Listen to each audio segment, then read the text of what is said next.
Hi Libra and Libra Rising. Here's your horoscope for November 2024. I'm Astrologer Joseph Anthony. Okay, the wheels have been set in motion. This is because last month we had a very strong, powerful solar eclipse in your sign of first house of identity and self.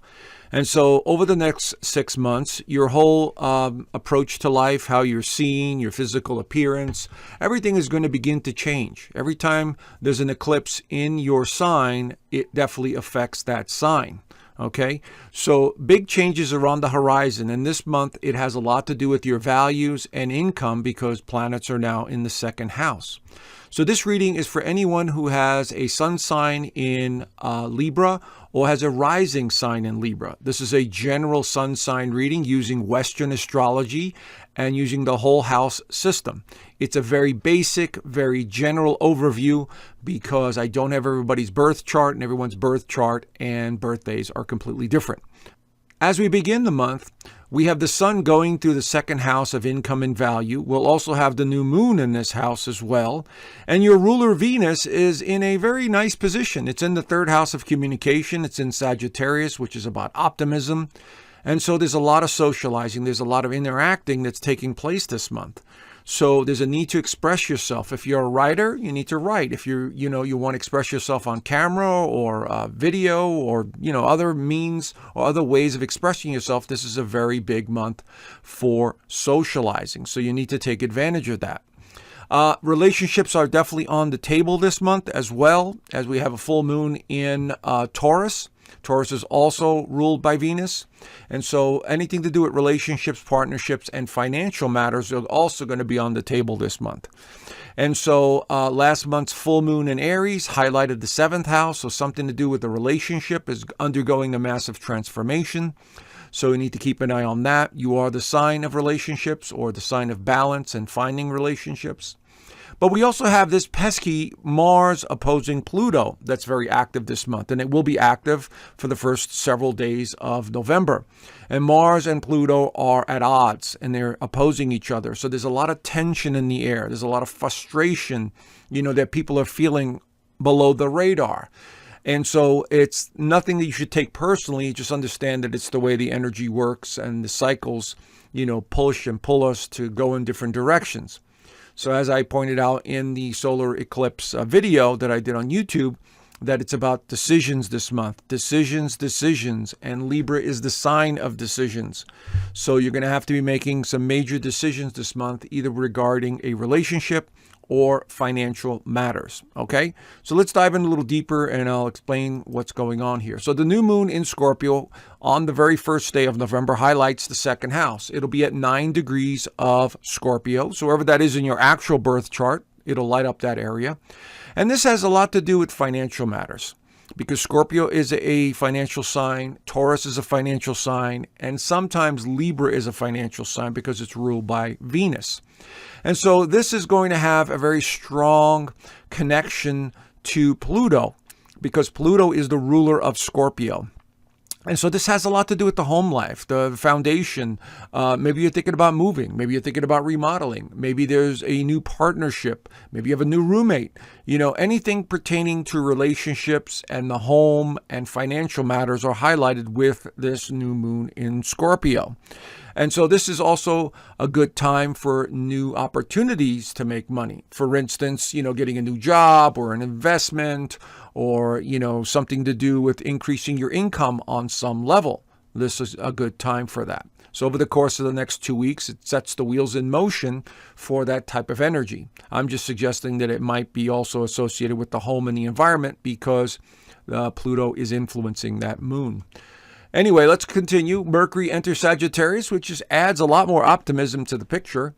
There is Mercury in Sagittarius in the third house of communication and ideas. And as you can see, the transiting moon is also there this day. So it's a big day for you, and so there's a lot of self-expression. There's a lot of ideas. There's a lot of futuristic thinking here. Now, Mercury will go retrograde at the end of the month, and it will stay in this third house for quite a while. So your mind will be percolating for quite a long time, probably into December and into the beginning of January because of the retrograde. So it always slows it down and then it has to pick up speed to get to where it was before it went retrograde. So this is going to be a great time to revisit the past, and that'll begin at the end of the month. So keep that in mind, but it's still a very optimistic alignment. Mercury in Sagittarius is always more optimistic, even when it's retrograde. Mars opposes Pluto exactly on the 3rd. It actually happens early in the morning. So we are going to see this tension-filled energy in the air. Might have something to do with the news or some event that's going on in the sky or with the political theater or whatever else is going on in the world. But personally speaking, it has a lot to do with your foundation, and it has a lot to do with your career and future. And so there's definitely issues here that are pushing and pulling you to, want some form of change, or some form of change gets brought upon you and you're going to have to deal with it. And this is what the theme has been since the eclipse, on October 2nd. So this is going to be sort of the climax of it.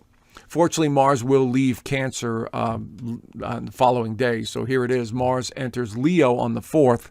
And so now the energy completely shifts, and now you're feeling a little bit more empowered. Mars does very well in Leo. It's a very creative force. It is a very expressive force, and it wants to move. It's action-oriented. Mars does very well in Leo because they're both fire signs. And it's in the 11th house of hopes, wishes, and future endeavors. This is about the house of community. So now you're either talking to friends, or you're part of a community, or you're getting involved with something within the community. And so for the next 6 weeks, as Mars makes its way through the 6th house, this could be quite beneficial for many of you to move forward with your endeavors, to become more social, even more so than the Venus and the Mercury down here. So it's pushing you into the new realms of awareness as most of the month of November. It'll be in there most of the month of November. So that is beneficial as well. Now, Venus, your ruler, enters Capricorn on the 11th and 12th, right there in the 4th house of home, feeling, and foundation. So Venus in Capricorn, not the greatest. It's more business-minded. It's very meticulous. It can be very controlling.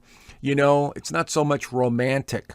So this is about getting to work in the home life, or cleaning up the home, or dealing with family matters, or dealing with work if you work from home. This could be a great time to start a business from home, or getting involved with something pertaining to home, like having people coming over and having meetings and stuff like that. So this could be a great time to beautify anything around your environment, whether it's outside, with landscaping, or inside with redecorating, buying new paintings, painting in general. So this could be a great time for all of that. Okay, so this will go through here about 5 weeks or so. And so you'll have that energy with you. Now, the Saturn goes direct in Pisces, finally, after many months of its retrograde, in your 6th house of health and service.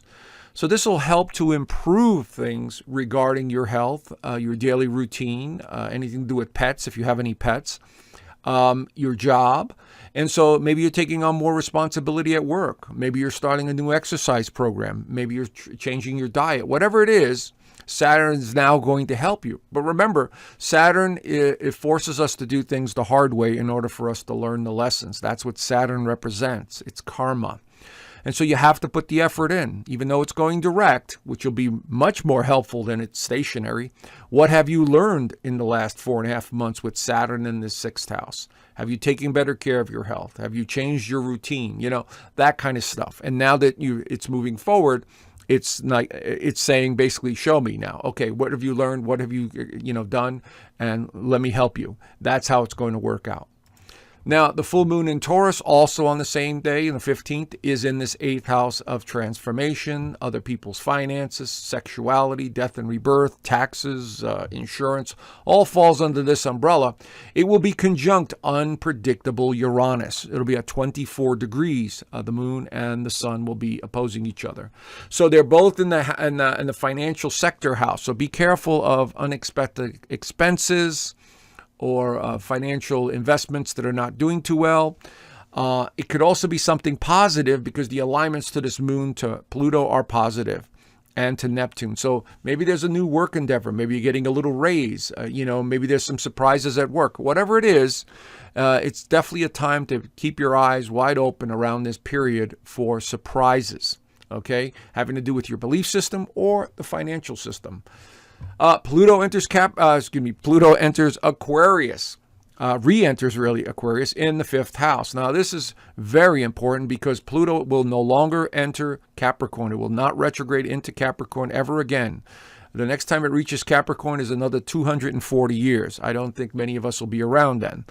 But Pluto in Aquarius in the 5th house is going to revolutionize your creativity. It's going to revolutionize your love life. It's going to revolutionize the lives of your children if you have any children. And so this is a slow transformation over the next 18 years of change that's coming into your life. You'll be attracting more unusual people, or maybe scientific people, or people who deal with the public, people who look different, people who are just unique in some way. And Pluto is going to change this dynamic of your life, but slowly. Okay, it's not going to happen just right there on the 20th. It'll happen a slow process of transformation that'll take place in this house. Now, the sun enters Sagittarius on the 21st and 22nd. More optimism in the picture, which is wonderful. So for the next 30 days, the sun will be going through this 3rd house, continuing the social trend, continuing the need for self-expression, and also travel. This is definitely alignment or a transit for travel. So take advantage of some short trips if you can't do the long distance stuff, but still optimistic. Now, the Mercury retrograde on the 25th all the way through December the 15th is going to stay in Sagittarius. Right here it is in stationary position. And so it's asking you to revisit something from the past, a situation, an idea, a person, whatever it is for you, you have to revisit it. Not a bad thing. Having Mercury retrograde in Sagittarius is not a bad thing. And so you might actually enjoy this period of time. So I'd say take advantage of things from the past that you need to, face up or deal with. You'll have the sun there for the next 30 days, so I think it'll be a good idea. Anyway, there you have it. I've started a new program this month, and I'm going to have extended monthly horoscopes. But I'll be doing it in my Inner Circle community. So if you're interested in joining the Inner Circle community, I've left a link down below. And in the Inner Circle, not only will I add more bonus information from the monthly horoscope, I also do the weekly horoscope, general overview of what's going on and what the planets are doing. So you have a better idea of what's going to happen and the trends for the week, so you could, plan accordingly. I also teach astrology in the Inner Circle. There's a 6-course module in there where you can learn astrology. And every week we're on a Zoom call where we interact and, we cover topics of the, what's going on in the events, and we cover people that are well known. We go over their charts, we dissect stuff, and you get to ask me questions. If there's questions about your birth chart or trends, we could discuss that as well. So consider joining the Inner Circle, and I left the link down below. Have a great month, Libra and Libra rising, and I will talk to you guys soon. Bye for now.